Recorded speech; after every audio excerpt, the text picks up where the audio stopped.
It's time to get real about shit and have some hard conversations and rip apart topics to make sure we advocate for every angle of that topic. Welcome to The Devil's Advocate, brought to you by Indie Volt. Give your fandom a recharge, and hosted by the uncanny indie devil, Mr. Anderson. Follow all the comics devil's tales at MrAnderson.com.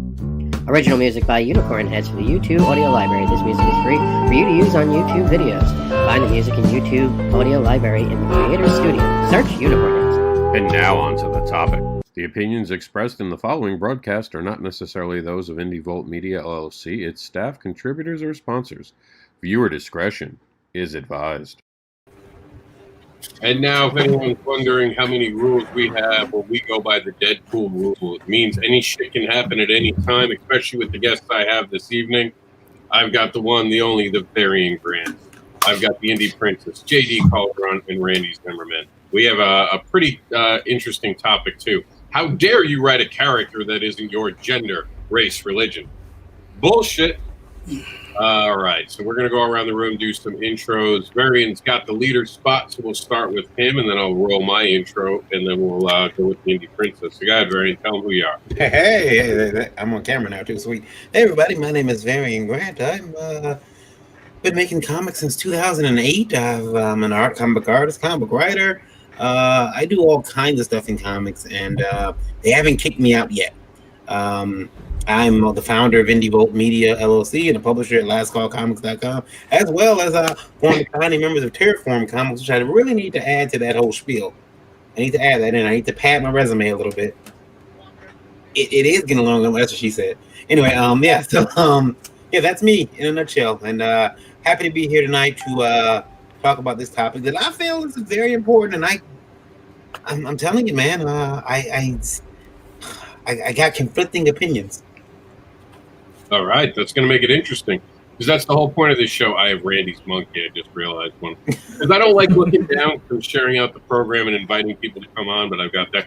I'm going to wait till the very end because it'd be rude for the guests to go before anyone else. So we're going to pass it off to the Indie Princess. If Varian, you could do that mic switch. I already did it. All right, cool. She is in control. I'm in control this time. Hey guys, I'm Lola, the Indie Princess, and I am the host of Geekgasm and the co-owner of Last Call Comics. JD, or let's go Randy and then JD.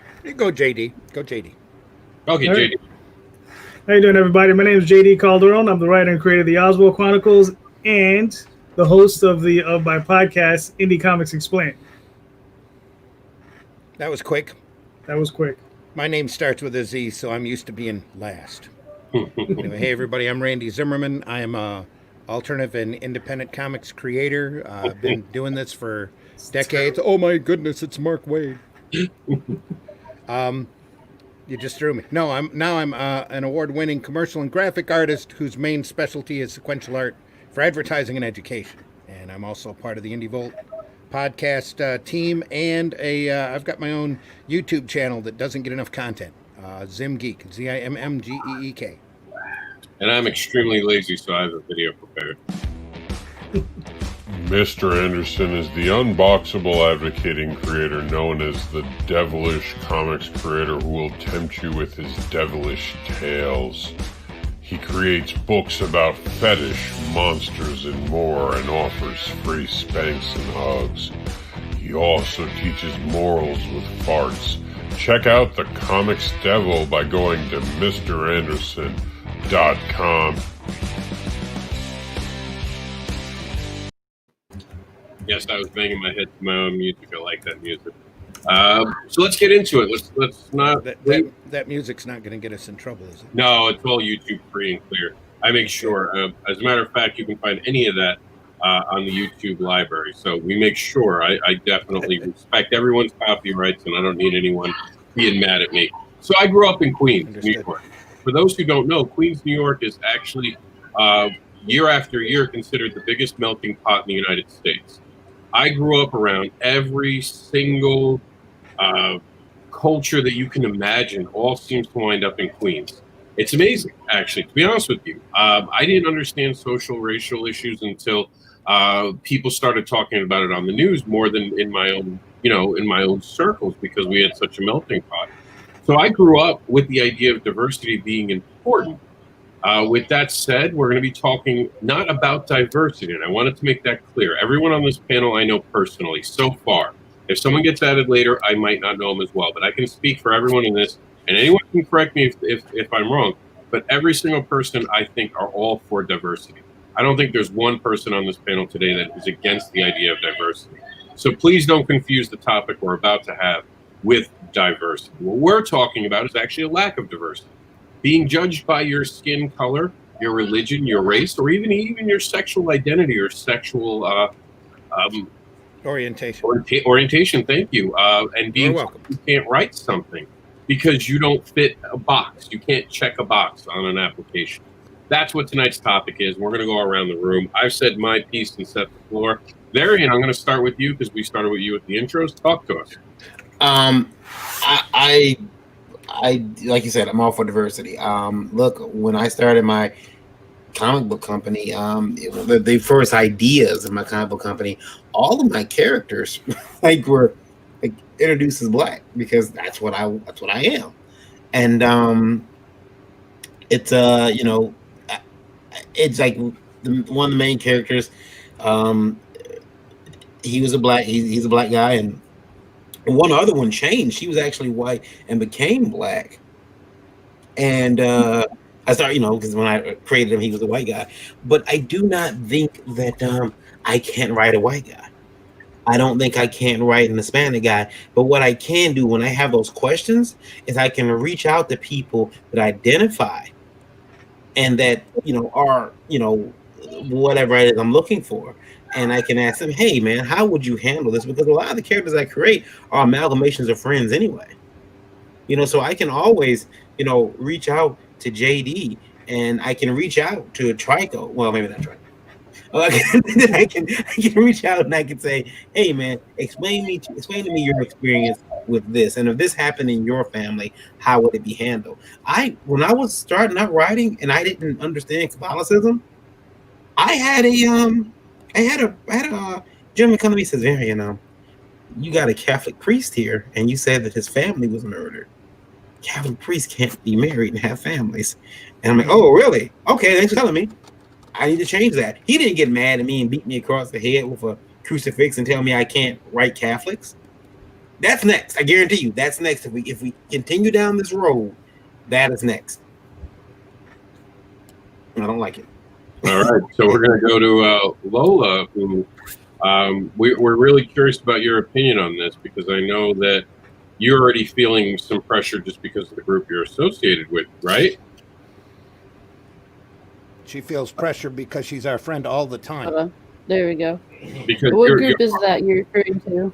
You're a female, and you write comics. You're like the person who's supposed to be telling all of us we can no longer write female characters, right? Like, that's it. It's done. We have a penis. We can't write about females. No, not at all. I'm not in that group. No, but I don't feel that way at all. I'm sure. I'm against that. I'm sure you get boxed in, though, very quickly, where people are like, well, don't you understand? And that's got to be hard to be a creator and feel like someone's already thinking that. Nobody's came to me. Oh. And no one's came to me with those issues. So I haven't dealt with that yet. Maybe when I put out my first book, then I'll get more hassle. But I haven't experienced any of that yet. Invite. So I really don't have an opinion. That's cool. We should invite Katrina in, because Katrina was told by someone that I'm trying to stop her from being successful in this business because she's a female. So if you seriously, if you could send her a link or the Indie Princess. You're trying to keep Katrina. Keep her down. Because that someone told her that I'm literally trying to keep her from being successful. Let me send her a link. Wow. Because I think this is important too.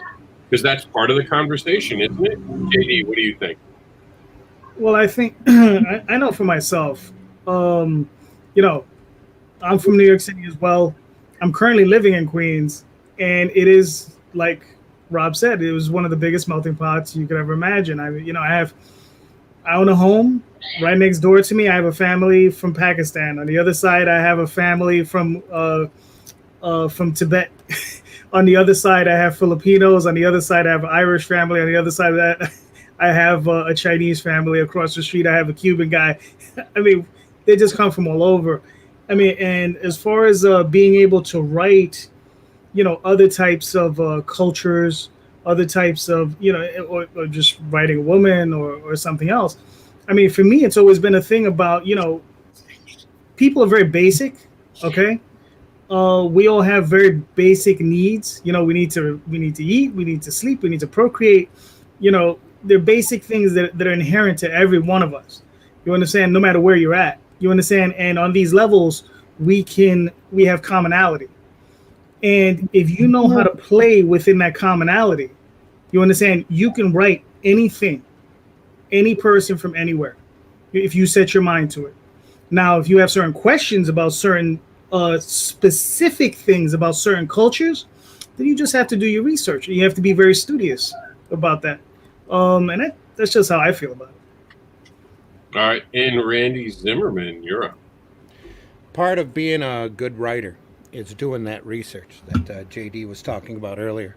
You write what you know, so you have to know what you write. It's that simple.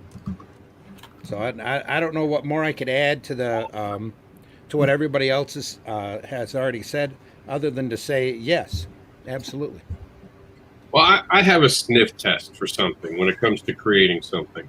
And usually a lot of that comes down to, what am I creating? Why am I creating it? And how is it going to help or promote the story?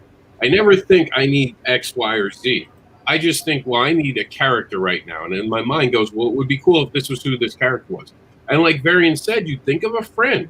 It always starts with a friend, a coworker, someone you knew on your journey who would fit perfectly in that particular moment and role. And I don't think people realize how much humanizing goes into creating fiction and nonfiction. Even the nonfiction, there's a lot of humanizing when we're writing prose and stuff like that.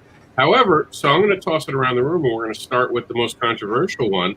I was told recently by more than one person from more than one avenue that as a white middle-aged creator, I should no longer write any characters that are not, I guess, white middle-aged characters. And I don't adhere to that. Katrina's jumping in, where this is a topic, it's about not being able to write what you're not, basically. And I know you had said on the last show we were on that someone had told you I was trying to keep you down as a female. And it's like, how do those things get around? Like, this is where it starts. It's these negative ideas where people are trying to, like, because it's even insulting to Katrina. I apologize that someone said that to her because it made her a gender. And it simplified her to a woman. I don't look at her as a woman. No offense. I don't mean it offensively. I look at her as a fellow creator. You know what I mean? I give her the same respect I give anyone not based on gender. And I think we all need to do that more. But we're going around the room right now. We're talking about that. Am I allowed as a white middle-aged man to write a character who's not a white middle-aged man? I say yes. And anyone who tells me no, I have choice words that I can tell them where they can stick it. Varian, what do you think? Is the white guy in the room allowed to write anything that's not white? And I do want to say this before we start. 10 years ago in comics, all they said was we need more diversity. And you had a lot of great creators who stepped up, who started writing a lot of diversity. How did we get from the point where all writers needed to write diversity to suddenly singling writers out and saying, well, you're not the right color, you can't write that? That's basically what it is. Or you're not the right gender, or you're not the right orientation, or you're not the right religion. You don't believe in a religion, so you can't write that character. How do we get here, Varian? Take us through history. Bill and Ted us. You're on mute.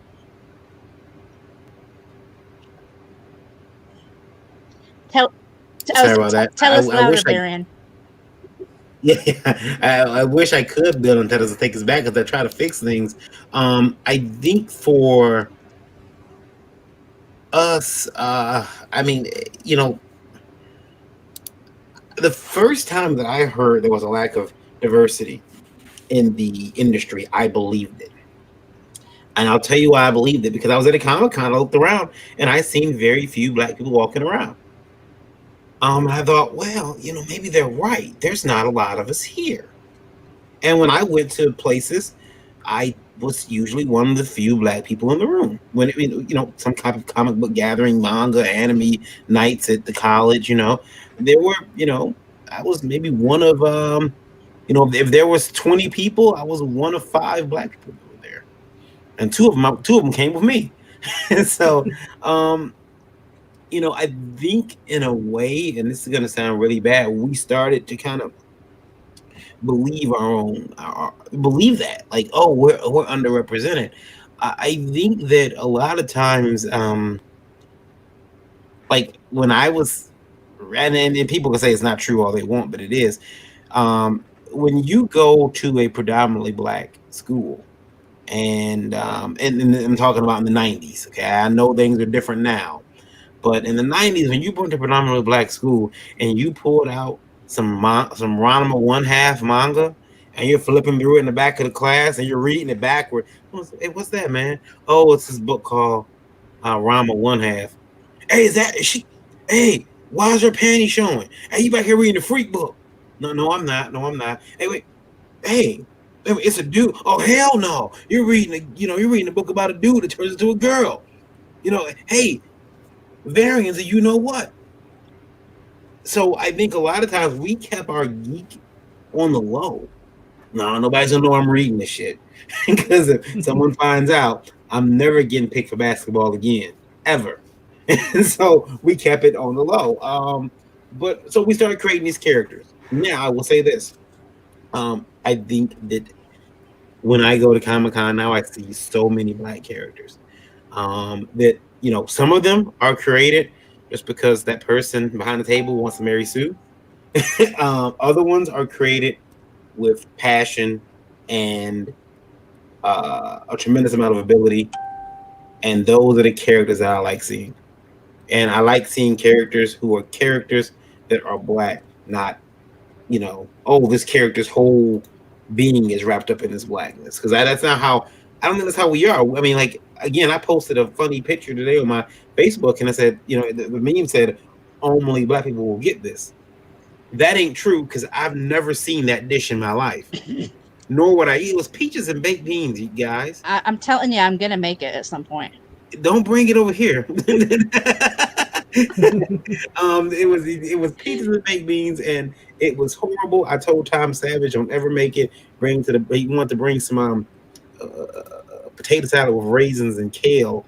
I said, don't bring it to the barbecue. You can you bring a bag of Doritos. That'll be fine. Family size bag.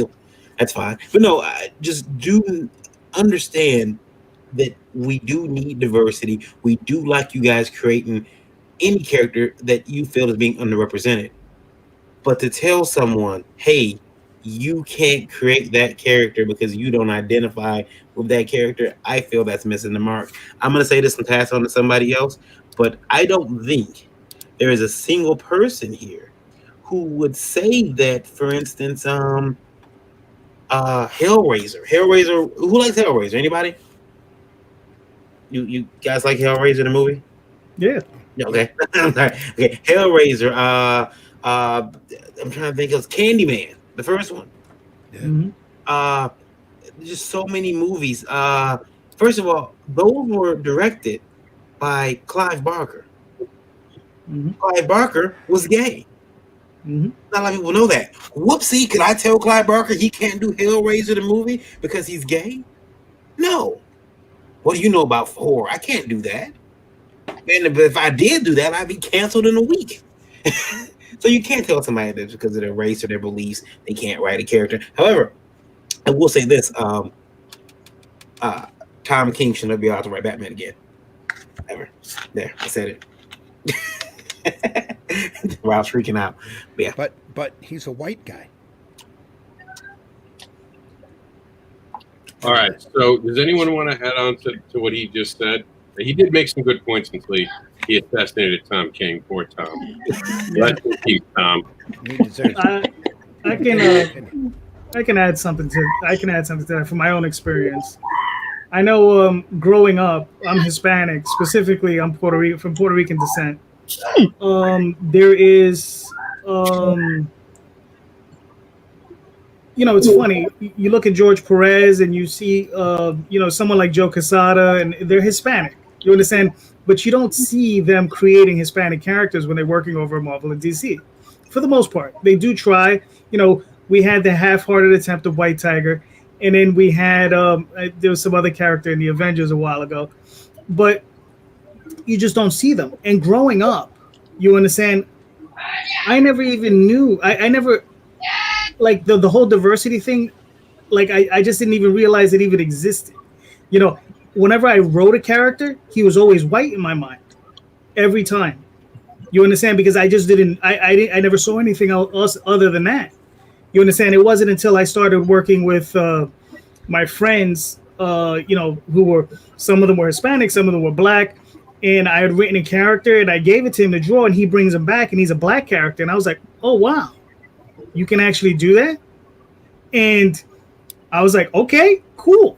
You understand? And I had created a character called Fuego, which means fire in Spanish. He was like a fire type character, right? Obviously, and then it wasn't until a few years ago, probably 8 or 9 years ago, when I was in an interview and somebody had asked me how does my race feed into my work, and I was just like, I was stumped. I was absolutely stumped, flabbergasted. I was like, what are you talking about, dude? Like, I don't even know what you mean, But the thing is, though, is in my work, I'll put in things like I'll have spells that are done in Spanish. I have goblins called Pedro, and I'll do strange little things like that. And I guess that's where he picked up on it. And ever since then, I'm like, you know what? I'm going to actually make this a bit more prevalent in my work. So now, with Oswald, he deals with a certain race. And whenever you see, and it's a medieval type race, and normally when you see them, what do you think of? You think of like French armor, you think of like that type of fantasy setting with like French armor, the classic Knights of the Round Table, that sort of thing. And I was like, no, let's go conquistador, let's go Spaniards, 1600s, 1500s, that sort of thing, conquistador style. You understand? So and for me, like, I'm trying to move it in a different direction. I'm trying to be subtle about it. I'm like, not too way over the top, but that's just the sort of thing I'm trying to do. Trying to bring in something that's a little different, but not too harsh at the same time. Katrina? Well, yeah, I'm sitting here thinking about this, and I actually I'm in multiple writing groups, for novels and things like that on Facebook, and then this topic actually came up today. And I've actually kind of always, I don't say always, but in the last year or so, as I've been working on different projects, kind of felt damned if I do, damned if I don't. In the Tether saga, we have, the main character is a white teenager, but the guy she works with a lot is a black guy in his early 20s. So there's a little bit of diversity there, but I have people going, how dare you write a black guy? You don't know. And I'm like, okay, fine. That doesn't mean I don't have black friends that I can go to and talk to. Mm-hmm. My thing is always, I don't want to misrepresent. Yes, it's easier for me to, write the 17-year-old white girl. I was a 17-year-old white girl once. I get that. But if I'm writing, a gay character, or if I'm writing a black character, or, anything, I have people that I can pull from, that I can go to and say, is this right? Or am I like making you guys look, ridiculous or whatever? I was asked at one point to do a chapter on a gay romance novel, and I wrote it, and before I submitted it, I sent it to a gay friend of mine, and I said, please read this. Does this, work for you? Does this make sense? Does this sound like you and your friends? That kind of thing. And I wouldn't go any further until I had that assurance that I wasn't misrepresenting a group of people. But it's tough because some people are very against it, and some people are like, diversity, diversity, diversity. If you don't include it, you're wrong. Yeah. So I write kids stories about stuffed animals. Yeah. Randy, I want to know, have you consulted with any member of the primate species all these years? What do you mean by primate species? Have you talked to any monkeys, sir? Oh, personally, all the time. I totally At the- can see at the zoo. Randy at the zoo just having long conversations. We totally understand each other. I was always told by my parents one of the positive things that I can say about them. One of the, may I add, few positive things I can say about them is that I was told I was a mutt, and that my background is so mixed that if I hated anybody for their skin color, it was because I was hating a part of myself. So, and I've never created, I've created superhero teams in the past. I've never created a group of superheroes that were all white, because I cut my teeth on Wolfman and Perez as Teen Titans, and Byrne, Austin, and Claremont's X-Men, and they were always diverse and mixed. And that's part of the challenge, quite frankly, of writing, is to get to know what you're writing to that point. And if I ever had a problem with that, I would find a friend that I would call up and go, does this sound right to you? And nowadays I would probably be extra sensitive to that, mainly because everybody else is extra sensitive to that. But I grew up in Flint, and we are like one big freaking melting pot of diversity up here. And so it never occurred to me not to do it. And it's funny because I actually grew up 30 minutes from, which is exactly the opposite. It was a very white community. Yeah. Train track and highways separate a community. Yeah. But I was blessed with that. I was raised by my grandparents, and my grandmother always had what I refer to as an open door policy. She didn't care what color you were, what religion you were. The door was open. And that's how she brought me up. So. I do want to touch on that, the representation. So we've seen a lot of creators get flack for the way that certain characters were represented. Some of it's right for calling people out. Some of it is just based on a time period and could actually be argued as accurate. With that in mind, I've seen some creators taken to task over the fact that what they saw, they thought they represented, and people were like, well, that's not how it is. And I have actually read the material, and I could say, no, I could see where they're coming from. Do you think there's almost we can write it, but you can't write it, no matter how accurate and how close it comes to the center really is? Of course, we're talking a little bit, and it's the reason there's a word, stereotypes. There are stereotypes that seem to just fit. Yeah. Like they're like women not being able to drive. There's a reason for that stereotype. And it all goes back to power steering.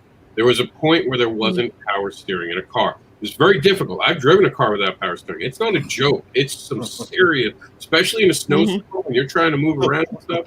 Not a joke.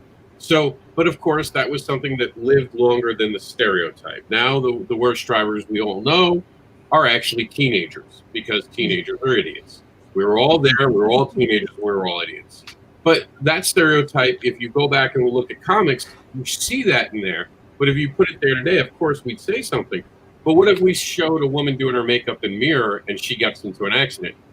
I'm sorry, not sorry. That shit happens in real life. That is something that you just got to kind of be like, yeah, that happens. So have you guys heard anything like that where someone's like, that you misrepresented us, and you looked at it and you're like, I don't know, that seems pretty accurate for my hood? Varian, I'll let you start. I see you thinking real hard on this. I mean, yeah, I've been told. I was told that I misrepresented. Believe it or not, I was told years ago that I misrepresented a young 17-year-old white girl in a comic, and I was also told that the story was way too dark. But that's one of those things where I just have to, I was able to. I actually gave the job to someone else to write, and he's done a really good job with it, actually.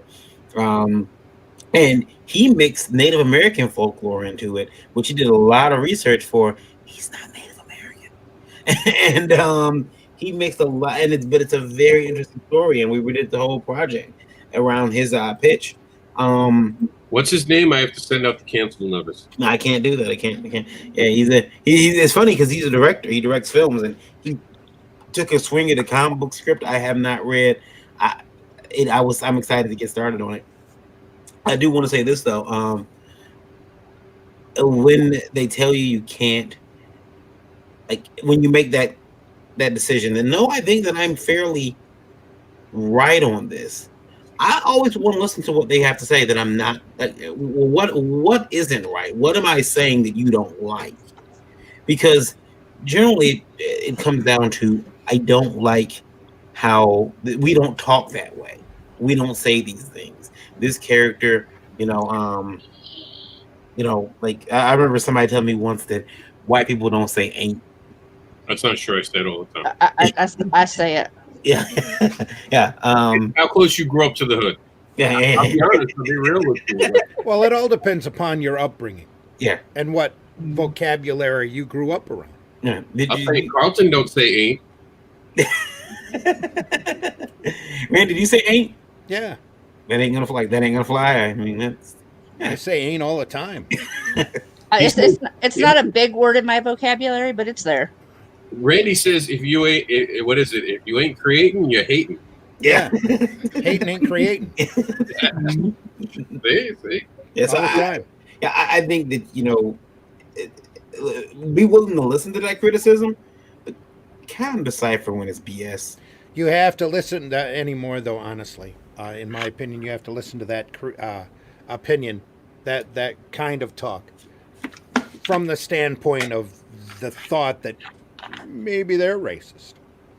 Maybe they don't think we're talented enough to be able to handle it. Yeah. It could also just be a thing of, depending on who you're getting the criticism from. You understand that they themselves, if they're a writer or wannabe writer, they might be trying to knock you down a peg just so they can elevate themselves in some weird way. You understand? They think by taking you out, they're gonna somehow supplant you. And I mean, and that's just the garbage that I'm seeing. These people think, they say, you can't write this thing, you can't write this thing because I'm that thing and I'm going to write that thing, but you can't write that. I found it as a general rule, if somebody tells me I can't do something, I go out and figure out how to do it. Mm-hmm. So, exactly. It's the way I was raised, I guess. I don't know. It's the way I grew up. Yeah, I'm the same way, though.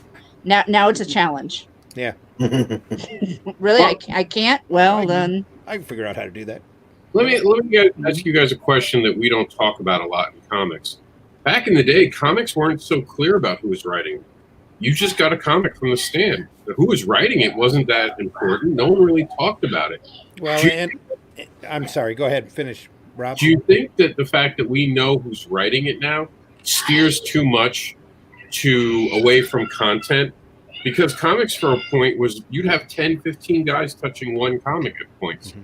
Different changes over time, little things like Batman wasn't created the way he is represented now. That was generations of changes that make him into it. But you get a kid who picks up a comic book now, and I'll tell you every reason why Ben Affleck will be a horrible Batman, not knowing anything really about the backstory and how Ben could fit into a role. And I think that's almost dangerous because we see these people filling both movie roles and even taking over, and we go, well, that's not the person I think should do it for this, and this. Instead of reading a single issue. I mean, New Warriors was no one had to read New Warriors. Somebody was whistling. Sorry. Let me put my phone on vibrate. We saw New Warriors coming. Everyone saw it. There wasn't one person who stood up for New Warriors. And it definitely was the insult that it was meant to be. Yeah, right. And everyone called it as that. Even the people that would have benefited were like, no, not this way.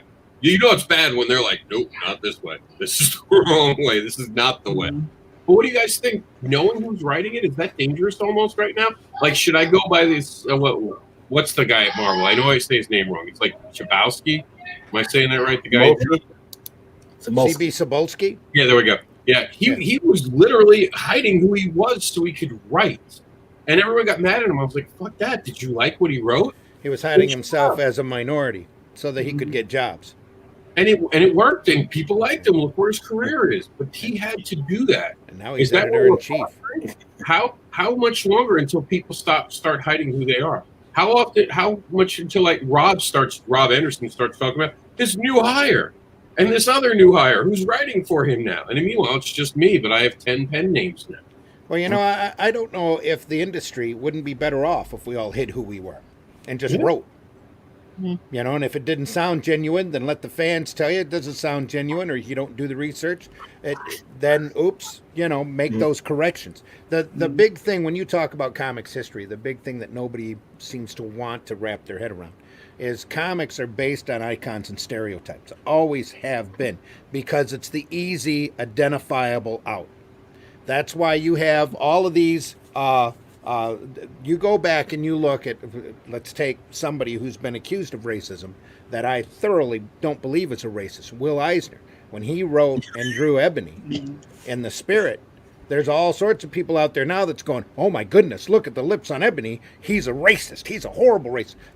He drew the African-American person of the day like what the majority of the people were drawing black characters at the time. He didn't know any better, but that's the way it wrote. And he wrote the character in the dialect that he would hear, because he grew up in Queens. He was around a large melting pot of multiple races. He wrote the character in the dialect that he heard in his head, that he heard from the street.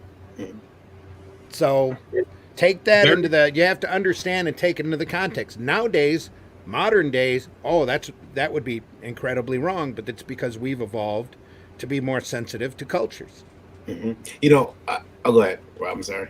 I was just going to say, we live in an interesting time where, like Randy's saying, people get held accountable for things they did decades ago. Yeah. But we also live in a time period where we don't acknowledge that certain cultures speak a different way in front of outsiders. I think every culture speaks a certain different way. Like, even when you're with your homies, like, you're hanging out in public, you're all acting a certain way. You go home, you're all in comic books, you're farting, smelling each other's farts. Like, it's funny, but you wouldn't do that in front of girls. And we forget that we all act differently. Most of us would. Some do. I'm just going to go on a limb and say I appreciate that. Thank you. Yeah, no, but there is a difference in the type of, and I grew up in Queens. I grew up over in Jamaica. I saw the difference when the outsiders came around. A different type of dialect was used. Sometimes maybe people like Eisner were just picking up on something and trying his best to recreate it. Now, granted, he admitted later that there were things he regretted, and no one gives him credit that he did change the character, drastically change the character, and improved him. They always peg him for only the original version, not the evolved version. Go ahead, Barry. I think that when you mentioned how a character looks, I had a spirited debate online. One of my pages, I posted it to a Facebook art group, and there were a couple of females in there who did not like the way the female was drawn. And they said, well, her breasts are too big. And I said, oh, well, you know, no female is built like that. Oh, they went off on me. And I said, well, you know, I said I based her on a real person. So I posted a picture of Lola. Well, she's enhanced. That's not how that would work. I said, I can tell you that she's too poor to be enhanced. That those are natural. How do you know? Well, I'm married to her. The conversation stops, and I'm out the group. So it's one of those things where, even when you draw somebody now, you got to be careful you represent that person physically the right way. I got into an argument. There was a guy who said that you guys remember with the comic Faith? Mm. There was a guy who was upset. He said, I don't like Faith because I think it sets a bad standard. For it tells kids that, go ahead and you can be this person. Now, I'm overweight. Mm-hmm. I'm overweight. Doctors told me I'm overweight. I need to stop eating. I need to stop drinking pop. But I'm not I say as I burp. I'm not going to I never read Faith either, by the way. I should be clear. I've never read Faith. I tried. But how was it? There's a guy online who says it's teaching youngsters or people who read comics, youngsters like I'm that old, but teaching people it's okay to eat and be as large as Faith, and it's okay. And again, how terrible for that person. Again, especially if they love comics, for not knowing their freaking history. Because you go back and look at Harvey's Little Lotta, and that's why they haven't done a movie with Rebel Wilson as that character just throws me. Because here was somebody didn't care that they were overweight, literally threw their weight around, was extra strong, loved to eat, and that was the entire comedy routine, pretty much. For it was a humor series of this character. Huge sandwiches, shoving people around, bouncing all over the place, and Harvey never saw the hassle in that. Nowadays, it would never ever come out. But then most of Harvey's line wouldn't come out either. So they don't. You don't see very many ghosts trying to commit suicide in comics right now. Why aren't veterans writing G.I. Joe? That's a really good question. If we have to be this way, then veterans only should be writing G.I. Joe. Well, I think in that regard, you'd almost make it too horrific, because I think they would make it a lot darker. I would like to see that. Don't get me wrong. I think for IDW, they don't want veterans writing G.I. Joe because they want to, my opinion, they want to cuck all them characters as hard as possible, because they've been icons for great American heroes for a long time, and they feel that it's their in their political ideology, they have to make those characters look weak and milquetoasty and unable to kick the ass that they used to. Why are you? Am I wrong? Send me a hate mail to Randy@indievolt.com. That's the way that is. That's why in the sales on that book reflect it. But can't they just get Tom King to write it so they could all be just depressed? Well, they'd all, yeah, exactly. They'd all go out there and smack each other up because their bride didn't make the wedding. I was gonna say something, but I'm not gonna say it. It's the way it's again. We're dealing even in the '80s. We were dealing with icons. Larry Hama did not create those characters to be milquetoast characters. He created them to be real American heroes, and they sold toys like that to kids to teach, to push the propaganda, I guess you would say, of being a real American hero. We were raised to hate Russians. We were raised communists, which blows my mind that communism is even a conversation these days. And socialism has made such a return. Yeah. We were raised to seriously hate. I mean, flat out hate. If you're an 80s kid, you were raised to hate. Well, you're programmed to take certain words as negative and other words as positive. Yeah, it's part of the easy school system. Well, we're here at this point. We're at a threshold in the world where there's one side trying to recreate something and another side not willing to do anything and change, and the center being like, you're both fucking idiots. Why don't you come in here? It's like Demolition Man. For those who watched it, it's been talked about a lot this year. You have the dirty the rebels, and you have the really clean Aristotle people. Yeah. And none of them will meet in the middle. And that was what was great about Queens. And I go back to Queens. We all get along. We don't give a shit. There really isn't hate crime in Queens. I defy you to go find hate crime. You get a swastika every so often at a Jewish place, and that's about it with hate crimes in Queens, because we all got to live together. That usually ties down to a kid that, quite frankly, doesn't know any better. Oh, it was always a kid from Long Island, too. And then it was in Nassau County, the borough over. Like, Nassau's really a borough of Queens. They just don't tell you because we don't want to admit it. But they are. They're the borough we forget about. Mm-hmm. And you can take a bus or just a quick drive, and you're in Queens. And it was always one of these little dick rich kids who came out, whose dad taught him to hate. And yeah, that is true. Like, I mean, there's real hate in this world, and we're not including that. But it also starts when you start making me a color. The minute you decided I can't write something because I'm white, that's hate. When you tell me I can't write a female character because I'm a male, that's hating me because I'm a male. Yep. Remember, these are things I did not choose. I choose to remain a male.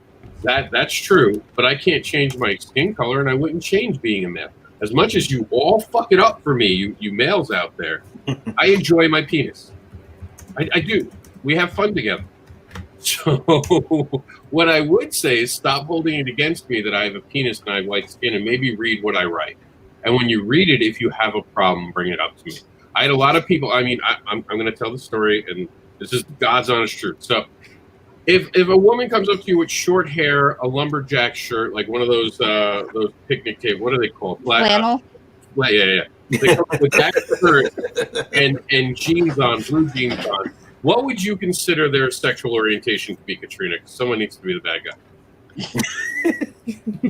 I don't know, because I dress like that, and I'm about to get my hair all cut short. So now I'm like, do I want to answer that?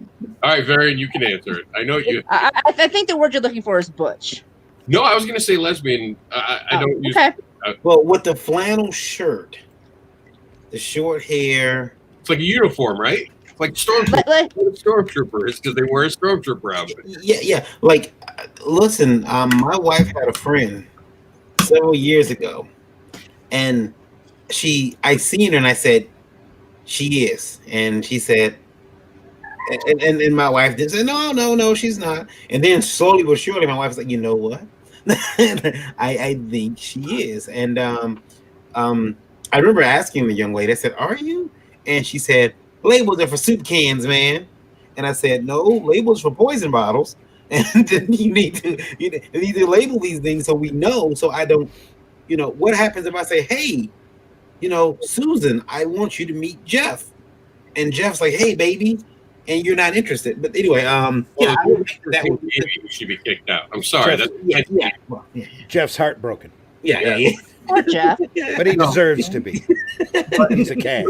Yeah. I was at New York Comic Con one year, and this young lady comes up dressed that way, asked me about a Barbara Unleashed. I explained the premise of the book, and she's like, "Oh, you're the artist?" I'm like, "No, I'm the writer." She's like, "You wrote a female character?" And I was like, "Yeah." Why? She just giggled and ran off. I saw her then proceed to bring another person, same exact outfit and all that, and then that person asked me, and again giggled. This went on where other girls with the same outfit for 3 days would come up and giggle at that. And every one of them had a problem with the fact that I, as a man, wrote the thing, except for one of their friends who was with them, who actually wasn't wearing plaid. And I'm not trying to say she wasn't part of the group. I don't know if they were doing a group cosplay thing or whatever it is. She actually bought the book and reached out to me later and said I did a really good job. And that she was going to make her friends read the book because they need to grow up. And I thought that was a beautiful moment. I really thought we need more people like that, because there's this one young lady who was like, I don't care who wrote it, I care what it says. And that's a message I think that we all need to start realizing. Like Randy just said, read the fucking book before you rate it, before you review it. You don't have a right. I've said this. Someone told me recently that someone had something to say about Cat Dead and Supermodel. And I was like, okay, they bought the book. They're allowed to say that. He's like, you don't want to know what they said? I was like, not unless they're posting it publicly. And then they, of course, wanted to share it with me, and it had nothing to do with the story. It wound up being about the crowdfunding campaign. And I was like, but again, they bought the book. They have the right to review it. That is their right. The minute they spend money and time on the book, I don't have a right to say anything to them. It's the people who review my book who piss me off that have not read the book. And I think we're doing that because they see a white person. And I'm sure Varian, look, I'm saying the white thing, but I'm sure Varian has heard, well, you can't write this white character. What would you know about them? I'm sure he's heard something. I've only heard that one time, and that was years ago. No one has told me I can't write a white character. People have asked me why I have white characters. But wouldn't that insult you? Just right there. Why would you have white character? Your wife is white. I mean, you've identified, right? Indie Princess, you'd identify as Caucasian on the checkbox. No. Yeah, she identifies as princess. That is its own grouping. She always identifies as Italian when I talk to her. She's like, I'm Italian, and that's it. I will tell you this, Rob. I did a little test. I have a book where I have a black character on the cover, and it sells pretty well. But my book, Catharsis, are you reading Private Chat? Yeah. And I have a book called Catharsis, and I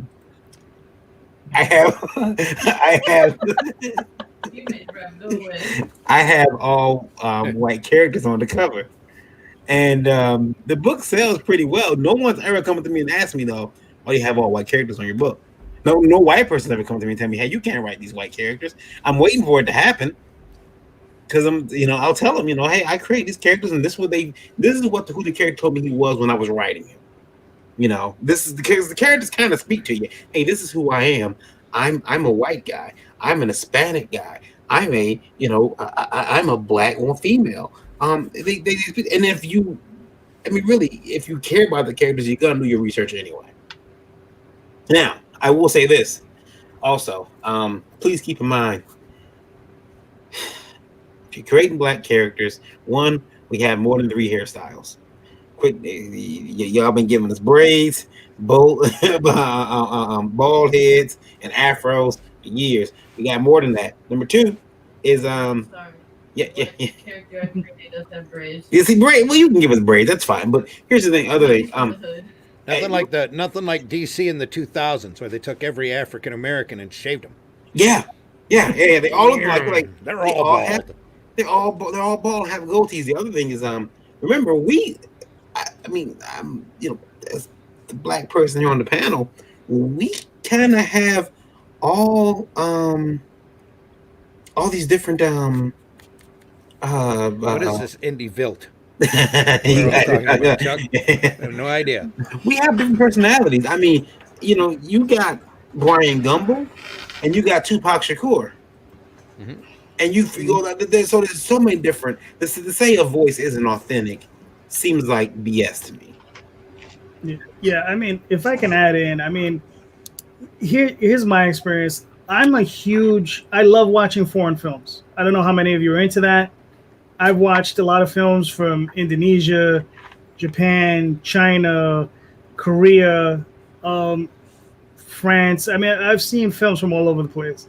And the one thing I've seen from all these different places, all these different cultures, and all these different peoples, a lot of common themes. You got love, you got hate, you have evil, you have good, you have passion, you have disinterest, you have everything that makes us human is in all those movies. Mm-hmm. You understand? And and that's the thing, we people have to understand that, we're painted with the same brush, but probably with different colors. You understand? But we all come from the same fabric. You understand? We all want the same things, basically. We want to be happy, right? And we all want to have some level of comfort. What else more do you really want? Beyond that, and people are people. Like I said, we want love. Some people are petty. Some people aren't. Some people are spiteful and hateful, right? And it just all boils down to upbringing, how you're brought up, and all these other things. And I don't know. It's funny I like to consider myself. I like to study people, right? I work in retail, and the one thing that I find the most fascinating is meeting new and unusual people, and watching how they react in different situations when you're talking to them. But for the most part, most people are the same. And we as creators, we just put it through these different lenses. And I think that's the part where people don't understand. And I think also is people with less experience, because I think a lot of the problems comes from younger creators who just don't have the the lens of the perspective of just experience, of maybe realizing that, hey, the more I talk to a different person, I realize they're not that different. The lack of an education. There you go. I do want to bring up the fact of, and this was brought up to me when someone saw this topic, and I thought it was interesting. They didn't want to come on because this is going to be a controversial one. Flat out, it is. But they asked me, when is it enough? When is it enough diversity? What's the magic number where everyone calms down and stops attacking people because there's a lack of diversity? Because there's just not enough of what they want. Where's that magic moment? And I can understand why they didn't want to come on to say it, because it does have an undertone of, at very little, it does sound like they are not addressing the fact that there does need to be diversity. But it's an interesting question, though, because you do have black-themed Comic-Cons, and, you have that test in life. Well, if you can replace the color of the person doing it and it comes up racist, isn't the entire action racist, no matter what color you are? So we have black-related Comic Cons. If you had a white Comic Con, if you had SnowCon, you would get that'd be it. Like people would really get pissed off. Mhm. So there is this feeling of people who are like, I just don't understand. Where's that center that's comfortable now, where it doesn't feel like we're just being attacked for our color or our gender? Because there are a lot of straight people who feel very attacked now in comics. Because I've been in a position where they're like, well, how come you don't make an LGBT character? I do. Barbara's bisexual. Well, how come you don't label your book LGBTQ? Because if a white guy making a girl who's into bondage slapped LGBTQ on his book, you'd all come for me the next day. And I realized that and recognized that. Because my book's not about her being bisexual, it's about her being who she is. And there's this weird, we don't talk about it ever, but there's this weird expectations that no one can live up to. And I don't think anyone really knows what the finish line is, because I think there are just groups out there just saying shit to see what'll stick and attacking people. Am I wrong in feeling this? Because when my friend asked me that, I said, there's no such thing. You make good comics. That's the only answer my mind can come up with. You make good comics that represent the world. Yeah. So there is no answer. Yeah, If you grow up in the hood, you're going to make a comic book about the hood. A lot of those people out there trolling and hating too are actually attention whoring. That's what they're doing. They want their opinion to be noticed. They want themselves to be noticed, and they're out there screaming in the dark something that they consider will get them attention. Mhm. So, in my opinion, if you see, especially in this industry, especially at this point in time, if you see some lack of representation out there, you need to get out there and fill it. Just like what everybody's doing with crowdfunding now. There's such a wide range and a wide diversity, and thank goodness for that. And everybody's welcome. I love reading comics that are propaganda, that are from a different viewpoint from me, because I can always learn something from it. Mhm. That's the whole point. And like the way that JD likes foreign films, I love foreign comics, especially the ones that are translated into English that I can totally understand. But for the most part, any foreign comic to me is fascinating. Yeah, I agree. Katrina, did you have something to say? No, I was probably making faces because I had a giant stack of comics over here that my cat decided to slide down. Oh, all right, Marion, go ahead. Yeah. I was gonna say, what's been exciting for me is watching Lola write her first script. It was pretty exciting, and now her second script, and watching her learn and watching this voice come from her, picking up on different characters, and she picked up on something that a young lady who I was dating way before I was married. Wait, long time ago. I was teaching her A long time ago. Sorry. and then she was writing a character who she said was a brilliant scientist who was a white woman, and the voice of the character when I'm reading the script was not the voice of an educated person at all. It's been interesting, and I told her that, and she got mad at me. Well, Lola's first script, these characters all have personalities and they all have voices. And I'm like, this is good. She actually has learned from all my subliminal, passive aggressive taunts, and she wrote these characters, and they all have individual, unique voices. It also helped that a lot of it was from personal experience. Well, yeah, personal experience, but like you, so your one of your females in there, she keeps the same voice throughout this. When I say voice, I mean tone. The same tone of character throughout the entire script. I mean, when things get bad, she freaks out. But it's interesting. Let's make sure we get someone over to Varian to make sure he didn't hurt himself, patting himself on the back so hard for Lola. Yeah. We don't want him to get hurt. Yeah, I mean, I credit myself for being, While you're in a doing mood, why don't you tell us how many people are listening to us on the amazing radio program and tell us? I put on the right vibration, and it's all about being on the right vibration. That's what And we're going to start doing some of the. If anyone else has something to say about this, please share it. I'm just going to go to comments now. Right now, by the way, you have 49,610 people listening. Indie Vote Radio right now. We want to say hello to our friends in Italy. Hello. Italy. They are. We got to learn how to say hello and all Yeah, those what- different languages. Katrina waving at them doesn't help them on the radio. That's okay. I'm I gonna wave wave. anyway. Yeah. I mean, I also clap along with that one video, so Just you tell know, them nobody yeah. sees that either. But you know, We love and appreciate everybody listening. Yes. And if you have a comment, please share it. And I'm sure Varian will have it on Tuesday's show and talk about it. So it will be highlighted. And join and subscribe so you can see how ugly we are and why we belong on radio. There we go. It's a learning lesson. You'll be like, I'm so glad I subscribed to Indie Volt Radio. Except for the ladies. The ladies don't look bad. Yes. I tried to dress up so you don't see my face anymore and you look at the tie. Good All right, catch. so- Good catch, Ray. Good catch. So Meredith says, You don't have to sleep on the couch. I love writing alternative historical romance in male's point of view. I also write horror and thrills. Do I need to be a time traveling Bodice ripping penis wielder with psycho killer tendencies to write what I like? Yes, you do. Yes, No, absolutely. No, not really. And honestly, it sucks that I'm at work. I would love to get into this in discussion, but my phone sucks and Safari hates StreamYard. Safari does hate StreamYard. Well, The iPhone. boo for Safari. Yeah, it really does suck. But he might come in a little later. It's always about friendships and adventure stories, and anything I do, most of the other stuff rarely comes into play. Travis says, I looked at a woman once. Oh, all right. I'm going to skip over the haha funny comment so you guys can all get your own comedy shows and do them there. All right. Does that mean I cannot write about a half Japanese girl? Am I a bad guy for doing We're something? going to skip over the funny comments.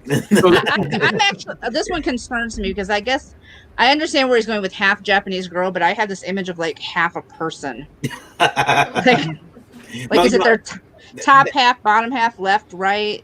That might be a more interesting story, and that's not a dig to Rebel Gaming, by the way. I mean, no, it's okay. Don't take it personally. I'm just really weird. And they're searching for the other half. The entire they're just searching for the other half. Is that Larry as a Powerpuff Girl? It is. Okay. For a Powerpuff Boy. I do want to comment on that though, if I can. I think this is interesting. I think Larry, my personal opinion, keep doing what you're doing. Keep creating your character. It's your character. Yeah. You know, no one can tell you that you're doing your character incorrectly. I don't understand how that's possible. They don't know the character's experiences. They don't know what she's going through. Only you know what she's going through. You know why she acts the way she does. It's characterization. I'm telling you right now, if now I will say that Larry, I happen to know that you've got a Niobe pillow. I happen to know that body pillow. No. Save that for Geekgasm. But no, I will. He has the right to write that character, and anyone who tells him no should be ashamed of themselves. I also want to say one other thing. I gotta run real quick. I'll be right back. But you mentioned the LGBTQ on your comic. For a while, I was seeing that at Comic-Cons. Someone I know put on their table, my table is an LGBTQ safe space, and they told me, "Why don't you put one on your table?" And I said, "Because this whole con is an LGBTQ safe space. The whole con should be a safe space, yeah. Right. And you come and tell me the second that it's not, so I can go kick the ass of the person who is not making it that." And they, okay. Now, you don't have to get. I'm not getting physical. I'm just saying, it is the whole place is that. You putting that on your table is pandering, in my opinion. Yeah. I'm gonna be right back. Yeah. Lola, what do you think? Should he have to? Is he a bad guy? Does he have to apologize for writing a half Japanese girl? And in Katrina's mind, it's literally a half Japanese girl. Half person walking around. No, he can write whatever he wants to write. Anybody can write whatever they want to write, and I don't think people should tell other people not to write something. I'll let you. As long as they're portraying that race or gender or whatever the right way, then there's nothing wrong with it. Yeah, I mean, I'm currently working on with an author on a book, and this person writes under a pen name because they're male, and the book is. I'm not telling you the pen name. We've all written under pen name. But he writes under a female pen name because he does. It won't sell he doesn't feel it'll sell if he writes it under his real name. And this is the 5th book in his series, and I just came in on the series. And I say for the most part, he does a really good job. There's a couple of things I'm like, dude, no. Because it's written mostly from a female point of view. And he's got a couple of things I'm like, no, please don't put that in there. But I feel almost bad for him that he feels he has to write under a pen name because it won't sell otherwise. Yeah, it takes a while to break that down. Go ahead. Or he might get harassed.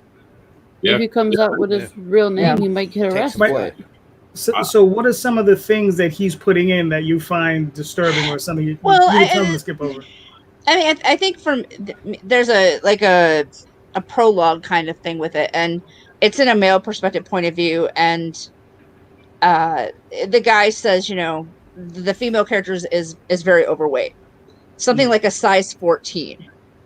And I went, first of all, I'm not thrilled with the idea that you put her as grossly overweight, when at least in the US the average size now is between a 16 and an 18. And second of all, I just don't really like anybody kind of fat shaming, and saying, The other thing is he writes a lesbian love scene fairly early on in the book, and he uses the phrase "love tunnel" to describe female natty, and I'm just like, no, please don't, please just don't.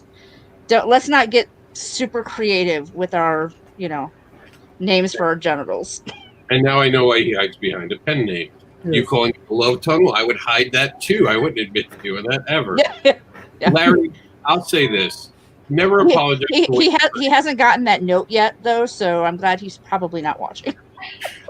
Larry, don't apologize for what you do. Apologize when you did something wrong. Never apologize before then. And the fans, the people spending money on your product, will tell you whether or not you should keep doing it. And that's just the plain, simple fact behind it. We're going to skip over a couple other comments you made, Larry, because, again, you have your own show. You can talk about those things on your own. Travis did bring up an interesting topic, and hopefully Varian comes back to this one. He says, I have black characters in every one of my comics, and I get a ton of support from the black community. However, when I created a voodoo priest, I did get a decent amount of flack from the black community. Without context, I don't know why you got flack. So it's a little harder to address. But what specifically was the flack about? Maybe you're not familiar with the voodoo religion. Yeah. So if you're watching, please, so we can go deeper into that, actually tell us what the flack was, because it's hard. Because now you're going to make us guess what it is, and then we can get in trouble just for guessing at who got offended. Let's see. How many different races did George R.R. Martin write? All these lefties seem to love the far old. I believe the word is supposed to be fat. The fat old white man. Larry, no offense, Larry. We're not going to read out things that you're just doing to piss people off. It's nothing against you. It's just no. That's not what's going to happen on my show. We're going to make sure we're not offending people just because you want to say lefties and stuff like that. No offense. They're in the same place at the same time. I've never seen this before. Ralph says, regardless of race. Oh, I'm sorry, Ralph. I missed that. Probably a comment ahead of that. With that? There we go. The characters will always be products of their storyline environments, regardless of race, gender, religion, etc. Not always true. Because sometimes your characters are directly adverse to your storyline. Sometimes they're thrown into your storyline to be the disruption. And if you ever think about it, that's what a villain is. A villain is about disrupting a narrative of a community, an area. They're doing something that disrupts it. Black Panther's a great example of that when you have Killmonger show up. He's adverse to the environment. Sometimes that makes it interesting, inviting in something that's different. But I do get what you were saying, Ralph. And it's a good comment. We are byproducts of both being raised and who we are. I was told when I was taken out of the womb, the first thing I did was give the doctor the finger. So I've been rebellious since birth. And I said, put me back in. I'm not done. Never mind. I'm kind of relieved that that's not always necessarily true, because my youngest came out crying and sounded a lot like a pirate. So I'm glad he didn't pursue that. Arr. You don't think he is, but 1 week from now, he'll be on the news. Arr. Yeah. He's going to decide he doesn't want to go back to college, and pursue music. He's just going to be a pirate now. Nice. Rock on. But Go ahead, Barry. I did want to say, back a while ago, Milestone had a character who was an alien who had the image of a black guy, and he was he not conservative? And that pissed a lot of people off. They didn't like the idea that character was wrote to be a conservative alien from another planet, like a black man who's a conservative. And maybe this is around the same time as a lot of stuff was going on in the world, and people were freaking out. And I think if we did that today, I don't think the comic's coming out. I don't think that book is coming out at all. Well, what about Martian Manhunter? He's very conservative, and he was a black gentleman in the comic books. Initially, he started out white, though. No, but he's been a black gentleman in the comic book as well. Martian Manhunter is different. He's green. Yeah, he's green. He's green. This guy, What about the Vulcan on Enterprise? There's always some white guy got to bring up the Vulcan in the fight. Get the fuck out of here. See? I just don't feel qualified to write about aliens. Damn it.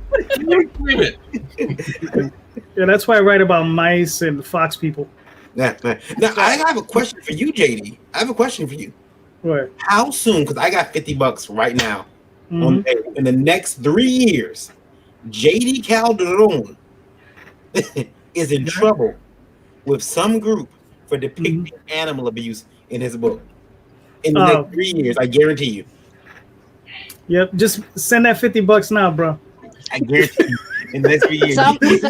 Somebody's already called PETA. Exactly.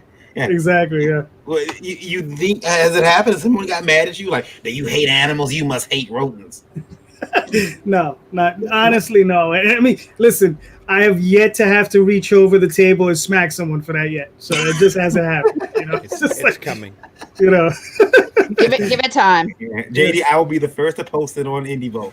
Okay, no problem. Snaps at Comic-Con. Now, JD, you do have to leave. So at the end of what you're going to say, why don't you say your goodbyes? Because I know you have to get to an interview. All right, cool. Yeah. I'm interviewing Brian Rodman in a few minutes. So, so thanks a lot, guys. Rodman. What happened? Is he related to Dennis? No. Oh, Dennis. Right? What is it? He's currently kickstarting a book called Memoirs of an Angel. It's a nice guy. I'm gonna interview him. First time I'm meeting him. Just like most of these people. How can he write an angel? Because he's does he probably know not them one. personally? I know. Holy crap. Know. Yeah, I know. He's probably the opposite. He's probably a demon, but he's giving it a shot though. He's giving it his all. There you go. Sign of a good writer. Yeah. Let him know the Nephilim Nephilim Association of America just wrote me they were offended. Offended. Go ahead. I'm sorry. Go ahead. All right. So anyway, thank you so much, guys. Thanks, Rob, for having me on. I'm a little delirious. I've been at work all day, so have a good one, guys. And go check it out at JD Calderon, and go check out the Oswald Chronicles. And I'll be talking to all you guys soon. All right. All right. Bye, JD. Right. Take care. Bye. Take care, man. No one's ever said that I'm not allowed to be a devil. Like, I'm a little offended right now. To me.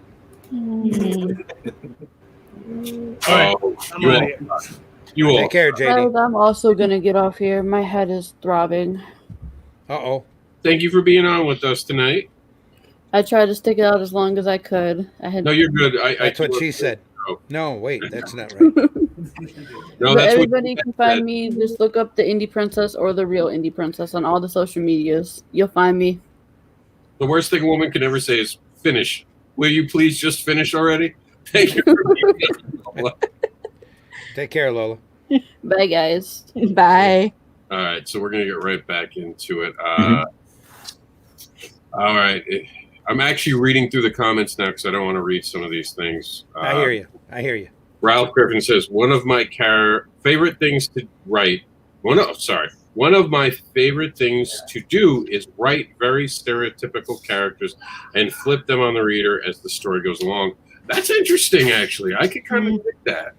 That is a really cool writing device that I ran across. So I used to be a huge fan of Babylon 5. And one of the things that Straczynski mentioned is that he built up all of these characters that he first showed you. He wrote them intentionally for you to have first impressions that he would go around completely behind and destroy. And that made you even more interested in the character. That was a great show. Was a phenomenal show. I think it was way ahead of its time. Yeah. Because it really, I mean... And way ahead of its budget, too. Oh, yeah. Alien Nation, too. No one ever gives credit to Alien Nation. I think they tried to reboot it, and it didn't go well because they lost the magic of the original series. I'm sure it's really touching. Oh, I'm sure. Yeah, there'll be this is going to be an interesting one. Social media has given people the illusion that because they have a direct access to an individual creator, it gives them equal right to make demands on their output. I gotta say, I feel like that's very true, actually. Yeah. Like, you get to be part of the creative process. No, you don't. You get to buy the book. That's it. I remember a writer said, she was an author of a prose book, and she said that she was doing, and I can't think of her name, I'm kicking myself about it, but she said that she had a fan come to her at a signing, and the fan told her, you would have killed that character if you had your way. And she looked at the person and said, it's my story. I can kill the character if I wanted to. I had no plans of killing that character. Mm-hmm. And the girl's jaw dropped, like, because people take ownership of these stories because it becomes their characters. These are my stories, and you become a custodian of lore. But the problem is that sometimes, again, you got some people who willingly want to be famous. They want to be that big time writer, that big time comic scribe. So they're going out there and they're making their persona bigger than ever. We all like to, and so we're on social media all the time. People are writing this. It can be a problem, and it has been a problem. You got people writing you now. I don't like the last issue. I don't like that one line you put, and you get in trouble. Or now they got people dogpiling on you now. That's because people apologize. Don't apologize. Someone's offended, congratulate them. They're still alive and they're able to be offended. They know emotions and they can feel things. You've done well. You've let them feel something. That's the experience of life. You're welcome. Yeah. What were you going to say, Katrina? I said creators are so much more accessible now than 20 years ago. I remember going into a bookstore and I was looking for a paperback copy of something, and it was like, well, we just released the hardcover. The paperback won't be out for a year, and it was like, okay. Now it's like, what do you mean you don't have everything available right now? How I want it? Why can't I call you on the phone and be like, let me tell you how this book should go? Creators create fan groups and interact and everything, and it gives people this false sense of being a part of things. Yeah. Star Wars is a great example of do not give the fans what they ask for. Oh, no. Otherwise, that's not what it is at all. Star Wars is a prime example of let's not give the fans what they asked for. That's what I just said. That's what he said. Sorry. I thought you were going in the other direction.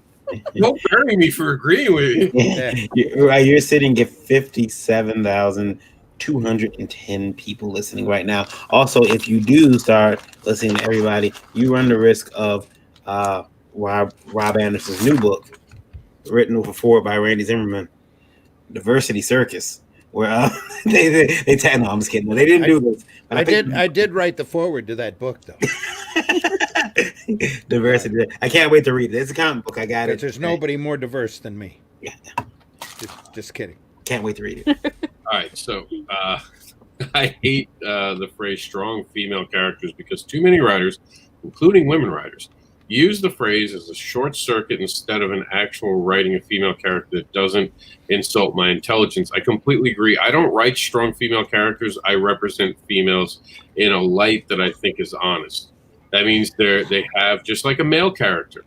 Male characters have emotions, and I think a lot of creators don't know how to write male characters with emotions. We don't get to see the depth. It was amazing. Oh my God, what Steve Rogers goes through in the MCU, I teared. I don't care. Call me a bitch because I was crying like a bitch. I was weeping. Oh, that's so beautiful. You went back to Peggy. I was like, oh, that's love. I'm a sucker for love. It just doesn't work well for me. I like it in theory though. I'm a sucker for Haley Atwell. Period. I just don't like the phrase strong female character because I don't hear the phrase strong male character. I have. I don't hear it a whole lot. I write. Oh, that's that. I'm sorry, I haven't checked that out recently. Though, quite frankly, you're not on Grindr. I mean, you're not on Grindr, Cat. So yeah. That's the problem. I mean, I write characters. I try to write well-rounded characters. You know, I don't male, female, teddy bear, whatever they are. You know, to me, it's like, all of them should be well-rounded. I don't need to throw special adjectives to the front of things. Plus, frankly, strength would be, or lack thereof, is part of their character. So. Frank Cho made well-rounded female characters, and he got in trouble. That's a whole different. He apologized. Yeah. But the thing is, and that's a shame. But he has no spine. But that's my opinion. It's when you apologize, you get in trouble. Same thing in a relationship. Mm-hmm. You're good until the minute you apologize. The first time you apologize to the other person, you're in trouble because now they know you know how. Yeah, man. Never apologize. Remember, take the grain of salt from divorce. So don't show that potential within your relationship. No, I'm not wrong. You just viewed it the wrong way. Yeah, it's okay. I can forgive you right now for not. That always goes down super well. I'll tell you guys. I personally works with the strong female character. I'm sorry. Go ahead. I personally think that I got a diverse cast in my comic. Did you say diverse or divorced? Diverse. Oh, okay. I just want to make sure. I mean, those are two very different things. They're all single and looking though. Oh yeah, I think what it's best. I think they all are single. Here's the problem: they're all single because I was single longer than I've been married. So, almost. Yeah. Anyway, well, you talk on the show. I'm pretty sure it'll match up. I've got an Italian girl. I've got is the correct term? I don't want to. Would it be not an Indian girl? But I guess she would be Indian, but not Native American. Are we going through your dating history now? No. I'm going with my characters. All of his characters are based on ex-girlfriends. Yeah, I have an Irish girl. Right now. Like, I think we're getting a collate. Like, he's taking the international tour and just bragging. Yeah. And this is where I kill her off. She deserves this. It's funny. I will kill a person in my comic. Like, crazy B word. But I think, look, I made this comic as diverse as I could, but it's steeped in reality. Look, when you go to Detroit, if I go to downtown Detroit, I'm going to see, well, anymore, it used to be an abundance of African Americans. Now, all of a sudden, it's become hipster city. I've never seen so many skinny jeans and Vans in my life, and it's okay. It's fine. Soy Boy Central. It's Soy Boy Central. But I try to keep that in my book. I try to keep it. I try to keep it somewhat realistic. That there's a melting pot, like Rob said. Now, I would call Rob or JD if I was doing a show. If I was writing a comic or my characters have to go to New York. Hey man, how bad is how bad do I need to make this particular neighborhood? Is it still that way? I would do that. Only time I don't have to do that is Gotham City or Metropolis, which are, cities that they don't exist. Wow, that was a nice impressive jump. Your cat just committed suicide. I was waiting for your cat. He likes skiing on the comics. That's what it is. You guys need to watch on YouTube and stuff just so you can watch the antics of my cats in the background. Yeah, I thought we have a very diverse group of cats. Yeah. How many do you have? 4. 4. Rob, how many dogs? We had 4, but we're down to 2 now. 2. And Randy, you have a cat? 1, yeah. Yeah, 1 cat, and I have 2 dogs.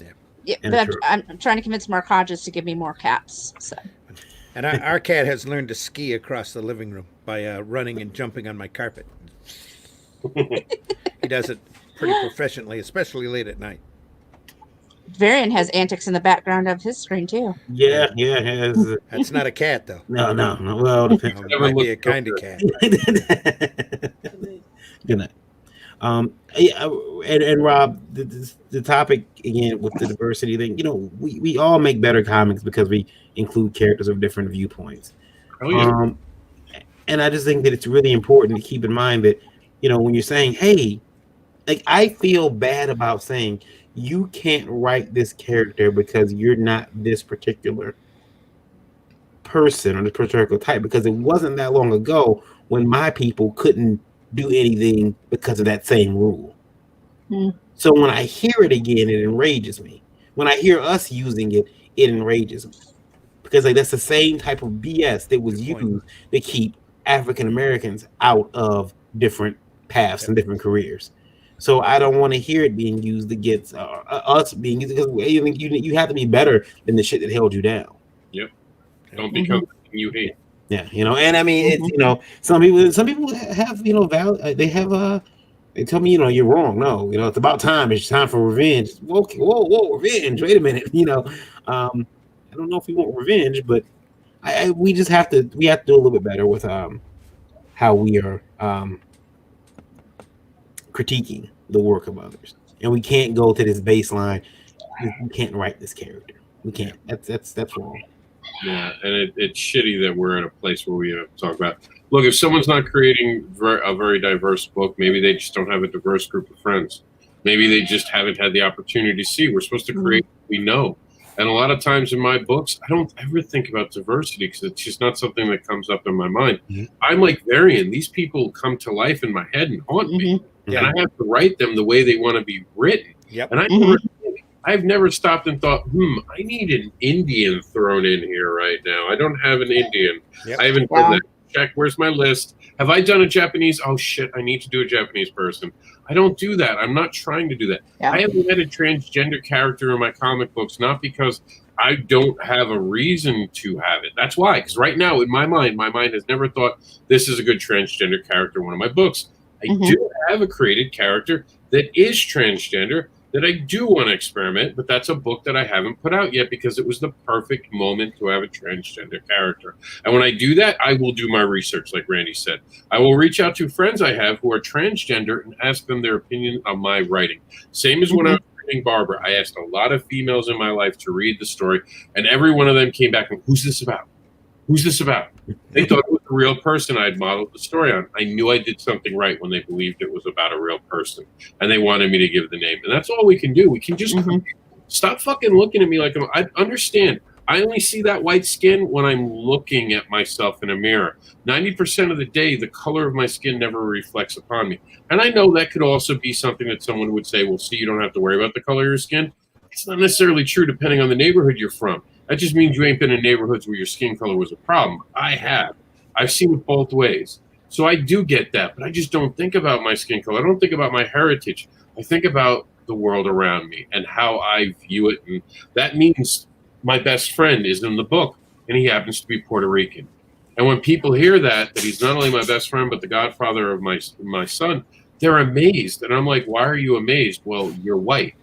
And they don't hear the racist tone that is. So you're saying I'm racist because I'm white. I was never raised that way. I was raised by immigrants.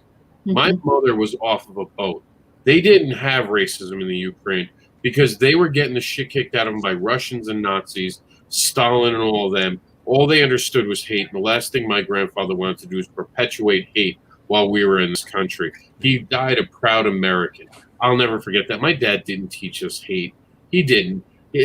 There were, of course, there are inappropriate jokes. We all grow up around inappropriate jokes. The inappropriate jokes I got are from all different sides. So I've heard the humor from Dave Chappelle to George Carlin, Andrew Dice Clay. I think it's all funny. I'm fucked up. I'll own it. But I think it's funny because it's an expression of life. And when you can't laugh at it and you're taking it all too seriously, we stop seeing each other as people and there are too many rules. I won't apologize for offending someone. So I offend you, I'll give you the opportunity to explain why it offended me, and you can educate me.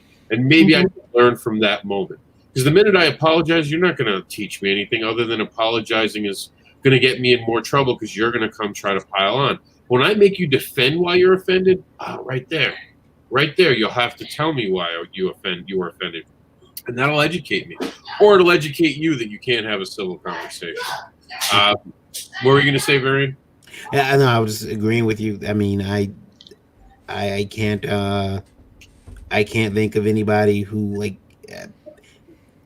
people right now. I had a guy call me racist because I made a joke about one of the American frontline doctors, and he said racist much, and I'm like, are you kidding me? I sent him a picture of myself, and he hasn't come back since. He hasn't come back to the conversation since. So it's like, yeah, because you stuck it, you stepped in it. But I agree 100% with you.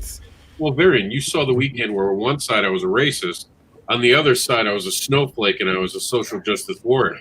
Yeah. Because when you have a moderate opinion and you actually base it on reality, and it's not always clear cut, but you're trying to find the best for everyone. What's that word? Oh, it's equality. When you actually give a shit about everyone being equal and not just talking about one side being better than the other. Because equality means no one gets anything that the other side doesn't get. Yeah. There's no such thing as equity in equality. You can't have that. But you give the same opportunities to everyone, and we all go to the same places. Yeah. That's it. Everyone's got to have the same opportunity. It comes down, and I grew up in a bad neighborhood, and I can tell you that's not happening in America, and that's where it needs to start. It needs to start in the bad neighborhoods. America has to take back our bad neighborhoods and never have a child feel like they have to sell drugs. Because I lost a lot of friends growing up because of drugs. That shit's not getting taken care of because that's not important. And that does need, we have a lot of problems in this world. We need each other to get past them. We need to stop separating us, being able to reach out to each other. It's a fucking skin color. It's a gender that no one chose at birth. You want to get reassigned, God bless you. Yes, absolutely. Go do you. We have the ability to help you. Anything we can do to support you, I want to be there to support you. But don't make me a bad guy because I like being a male. Don't make me the bad guy because I enjoy being a male. And yes, I like testosterone. I'm going to say dirty things, and I'm going to act like a fucking dumb guy every so often. Be like, look, I pick up and put down. I enjoy picking things up and putting them down repetitively. It gives me a little bit of a bump. I get like a boob in my arm. So I like it. That's what I like it sometimes. I'm like, hello, booby. But enough about my personal time. I mean, I was just thinking, you're talking about, being accused of being racist. I was actually accused of being racist because I didn't post about Black Lives Matter on Facebook. Yeah. I was like, but that doesn't mean I'm not having conversations. It doesn't mean, like, my response was actually, have you seen my friends list? Yeah. Do you know who I'm talking to? That those things. No. Never talk about who your friends are. No, that's the wrong way. Never. But they, you got a point because you get targeted by you didn't post this, you didn't post that. Look, there's websites if I want to go post about politics. Facebook is the connect for me. It's to connect. It's to check in on you, see what you're doing. If you're an artist, I want to see what you're drawing. I want to see what you're creating. I want to try to make you laugh, brighten your day. I want to get my day brightened. I'm not here to say, hey, you idiots voted for the wrong guy. That's not what I'm here to say. I don't feel that that's important for me to put out on Facebook. It's going to cause more division, more anger. And I'd rather post pictures of artwork and puppies, Puppies. And kittens. I did post a picture that it was a horrible graphic job that was done by the Trump organization. But still, it was official too. That was a horrible graphic. Versus Biden, right? Like the Mortal Kombat one? Yeah. That was a horrible, and that was official. I'm like, whose cousin did this? All right, this is going to be controversial, and I might get in trouble for saying this. And I apologize because I know you're going to get in trouble for this, Varian, because I'm going to be the one to say it. Is Tumblr still a thing? I thought Tumblr was gone. I did not know. I'm sorry, Daphne. I'm sorry. I did not know Tumblr was still a thing. I'm going to go look into it right now. But she said we really need... MySpace is still up. I know. I think it exists. I don't know that it's such a driving force anymore. I say hi to Tom every so often, just because I think he's lonely. He's probably very sad. Yeah, he's so very nice. sad. My friend, he was the first friend I had on MySpace. I know. He was such a good guy. Daphne said, "We really need to stop giving weight to arguments from clout chasing Fox act." Well, I know. Faux activists on Twitter. Faux activists on Twitter and Tumblr. Absolutely. I can't agree more. I can't even go to Twitter anymore. I just can't. All I'm going to say is that I like following Antos. Okay, she says things that make me laugh. I do. Heather Antos always makes me giggle. She's got me blocked. Just because I've never seen someone so obviously annoyed with the thing she's trying to do. Like I don't know why she would do that. I'm such a great guy. She's got me blocked. No, she's wonderful. She's like the mermaid who's bitching about being on the sand and dying from sunstroke because she put herself in that position. Heather, I love you. Continue to tweet. You make my weeks. You make them wonderful.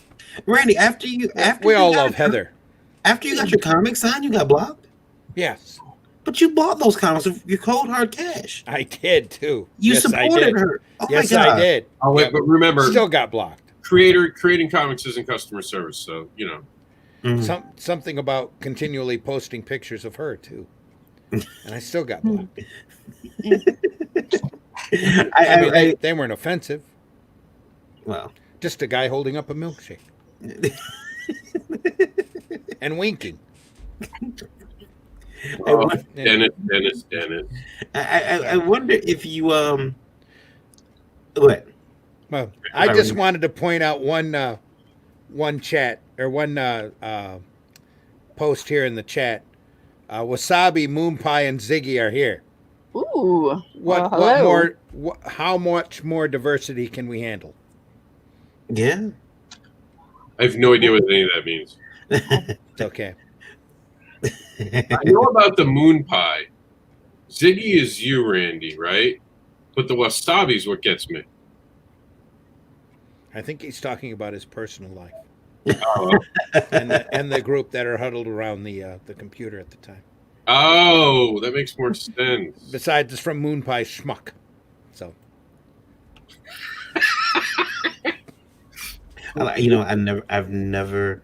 I've had a moon pie like one time in my life, and that's it. That was it. It's like, what is this? I don't like lots of marshmallow. Sometimes the marshmallow to cake ratio is off. Yeah. Sometimes fans would write us at Arrow, and if I like it, I'd try to find a way to put something in there as a nod to that reader. Ralph Griffin says. But that's your choice. That's not them forcing. Yeah.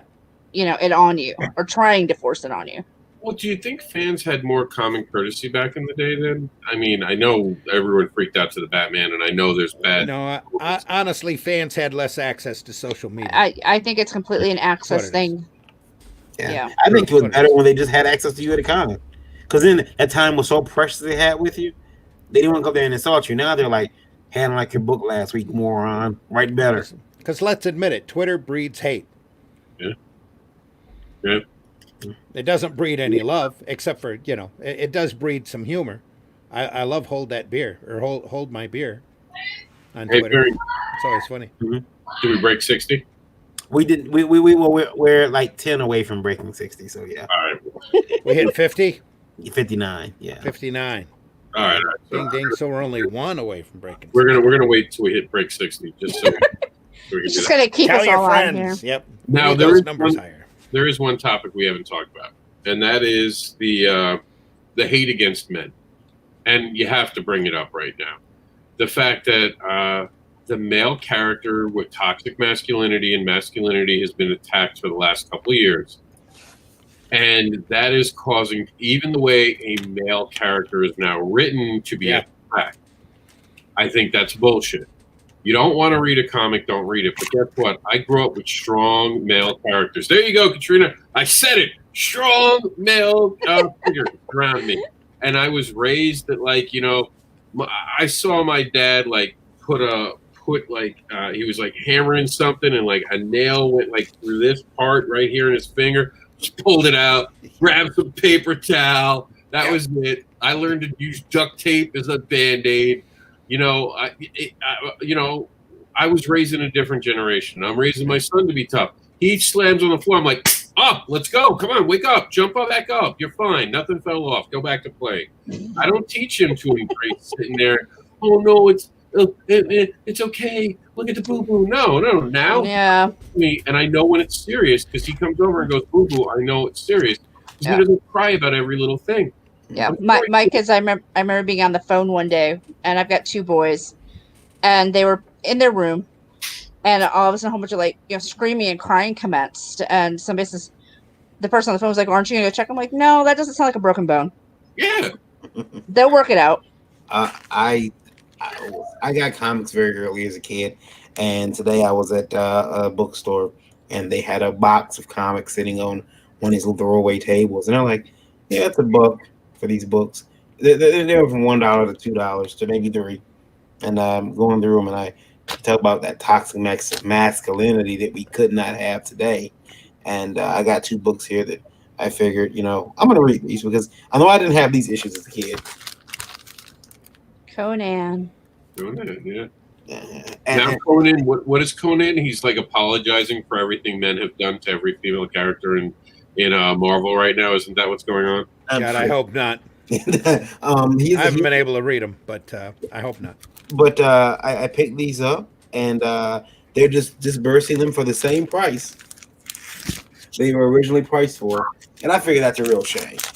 Wow, that's a fucking insult. Yeah, but you know what? They probably can't sell them now. It's a shame. I'd buy 'em. What numbers are those? 22 and 33. Oh yeah, you're still good then. Yeah, those early Conan Savage Swords are good. But it's all toxic male masculinity. Anything though, like being a parent, being a dad, like I'm sorry your dad ran off and fucked some secretary, but not all dads do that. I take care of my son every fucking day of my life. Mm-hmm. That's not all dads. My dad never abandoned us, stuck with us every day, came home, did what was right. My grandfather raised a family. He was the monarch of our family. He worked his ass off, knew how to fix anything you gave to him, was a good man. Why do you have to attack men so much right now? Varian. The artist on that is either Cruz, Alfredo, Alcala, or don't tell me.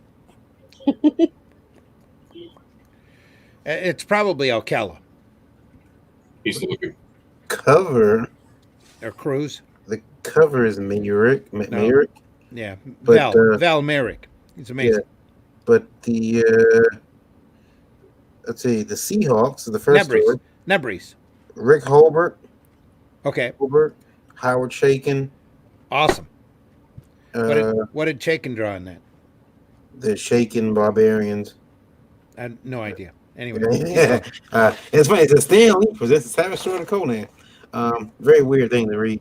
But now, Katrina, do you see that as a female? Do you see the attack on the male psyche, the male bravado? Like, I know that there's a lot men did that was wrong, and we need to definitely grow up, as Randy always said. Stop locker room talk and start appreciating our feelings.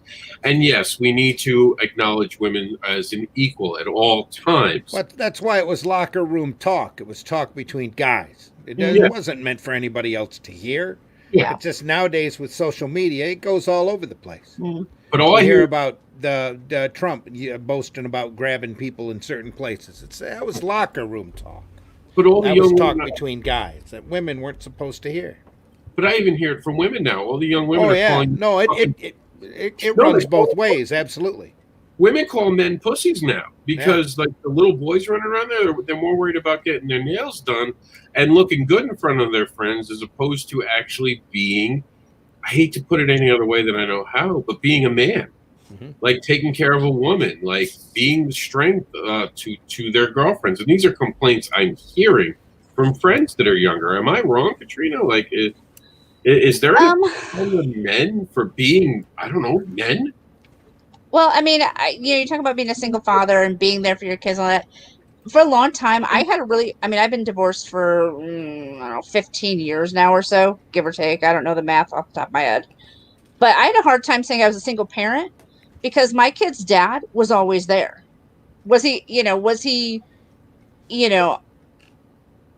the person they went to talk to and stuff. No, that was more me.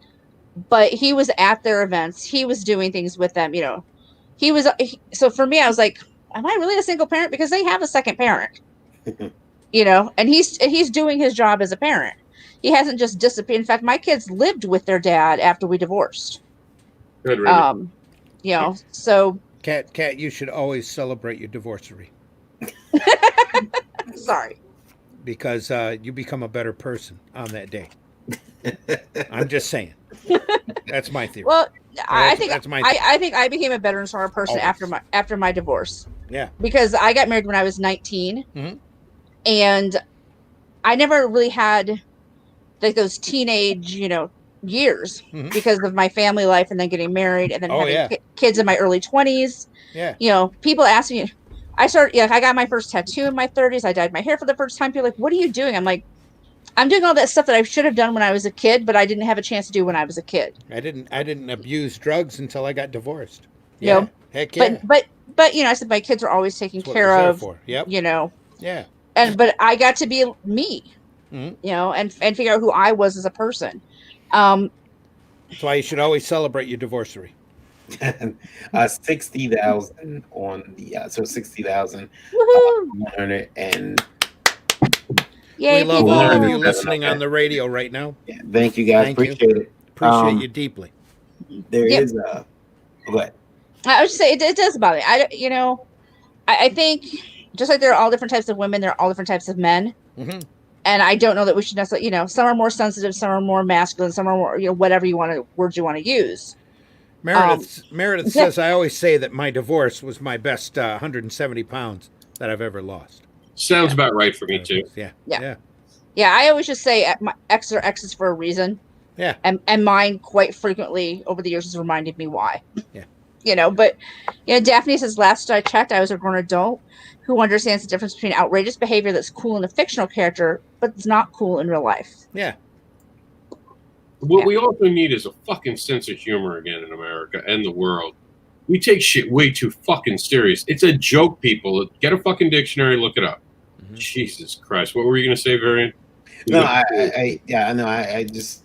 I'm just amazed about how many people get so bent out of shape about just a Facebook status. Oh yeah, a joke, a comic book. I mean, you buy. Don't go look at my most recent status on Facebook, man. But I'll tell you this. I am shocked, and I found one way to actually really piss off people who just want to be an echo chamber of stupidity. Ask them to please take a picture holding the book they're bitching about. Yeah, I've done that with the movie tickets with Star Wars. Yeah, I was like, show me your Star, because the last Star Wars movie I liked, and I think they really did fan service to that. I enjoyed it growing up with the original story. I think there were still problems because of The Last Jedi. Don't get me wrong, and don't get me started on The Last Jedi. Oh my God, I'd be talking about seeing the castration and deballing in front of you. There's a movie that will teach you all about that. We'll talk off camera about the Lucas cut. Yeah, yes, I'm so curious about that. Holy crap! But the thing is, if you do that, Disney Plus will eventually air that. Especially if Snyder's cut goes well. Yeah, it'll be on like 3 weeks later. Yeah. It's like, even take your tablet, hold your tablet up with your digital copy on it, and just flip through it and take a picture. And take a picture at your phone of you actually owning the comic you're bitching about. I think that might stop a lot of the complaints that we're hearing. Because most of these haters are just like Randy says, haters are gonna hate. You can't give them any time of day. And you see it even in this thread right here when we're reading comments. I won't read negative comments, not because I don't want to give someone the right, because they're just being shitty. Everyone's open to an opinion. You're not open to be shitty.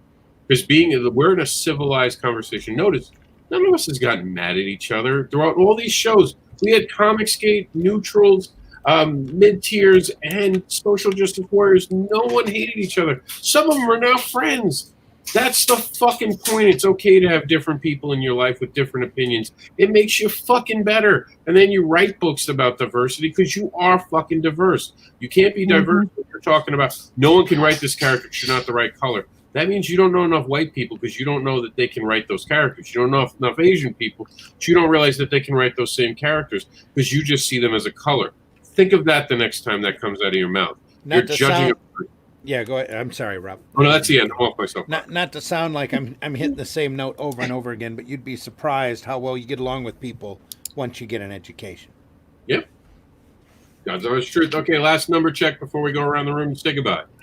Right now you are at 60,804. 810. We keep getting the 810 number, but we did lose China again. So. Oh. Yeah, because we mentioned they are talking about diversity. Well, you would have had 61K, but we lost China and that dropped us. So. Oh, bye, China. We're sorry, buddies. I'm happy for the one person who gave their time. It just happens that 60,000 you gave your time to me today. Thank you. You guys are making this show great. You're showing up. You're listening to us. Thank you for everyone who put in the comments. Even if we didn't read your comment, we respect your ability to have the ability to say that. So if you want to go to YouTube and check out what we didn't read, now you can see the comments that didn't make it on air tonight. Yep. And Ralph, let's give Ralph the last say before we say goodbye. Ralph says, Drizzle Dazzle 60K for this one to go away. Time for this one to go away. Good show, folks. Thank you, Ralph, for showing Thanks, up. Ralph. You always have the best comments. Like, I'm not even saying that. I love when Ralph makes comments on the show. They're actually educated, and they're very smart, and that's what we want. We want interaction that's positive in a conversation. Don't call people names in your comments. Notice we're not name calling this night. We didn't attack anyone to make a point. Yes, we do some humor. We use some potty language. Oh my, heaven forbid, I use words that everyone uses at home. Ooh, don't do that. But ultimately, thank you all. Thank you all for being part of it tonight. JD, who's not here anymore, and Lola, thank you for being part of the show. Let's go around the room, starting with Varian, the man Grant. That's right. I'm Varian Grant. Grant on Facebook and most social medias. KYD_V on Twitter. You can find me at lastcallcomics.com, and all social media links are there. Last Call Comics is a publishing company. I go on with Lola, the Indie Princess, as well as we also have IndieVolt here. So we got IndieVolt.com and all the social medias. Make sure you're looking for Indie_Volt. That's INDIE_VOLT on social media. Don't get it confused. Don't get it twisted. All right, Randy. I put you in your chat room so you have all your all my toys. Yeah. Hey everybody, I'm Randy Zimmerman. You can find me on Facebook under Randy Zimmerman. You can also find me on Twitter under Randy Zim. I don't twit very often. I don't really believe in that kind of stuff. But I am on Facebook on at the Zim Geek channel, ZIMMGEEK. And I'm here on IndieVolt. We'll be back Tuesday night at 9 p.m. and Thursday at 9 a.m. for the Breakfast Buzz. And all of those times are Eastern Standard Time, so adjust your clock accordingly. You want me to read that? Yeah. We always welcome your comments. You can send those to IndieVolt Live at indievolt.com. Send your comments, your questions, your statements. We would love to read them on the air. We appreciate each and every one of you, no matter how opinionated you are. And don't forget that our feedback will be better because of your setback. Hashtag get an education. Hashtag IndieVolt. All right, take it away, Katrina. All right, I am Katrina Roets. That's Roets. For those who are on my Facebook, you'll note that I spelled my own name wrong yesterday, so I'm practicing. You can find me on Facebook under that, or on, Instagram. That's the one I was trying to think of. Instagram under Life with Katie, or at catscratchpress.com.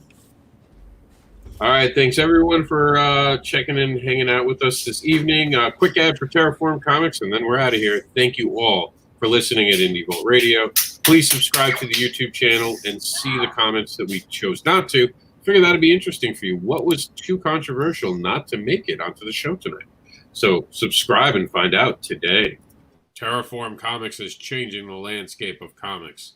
Subscribe at terraformcomics.com.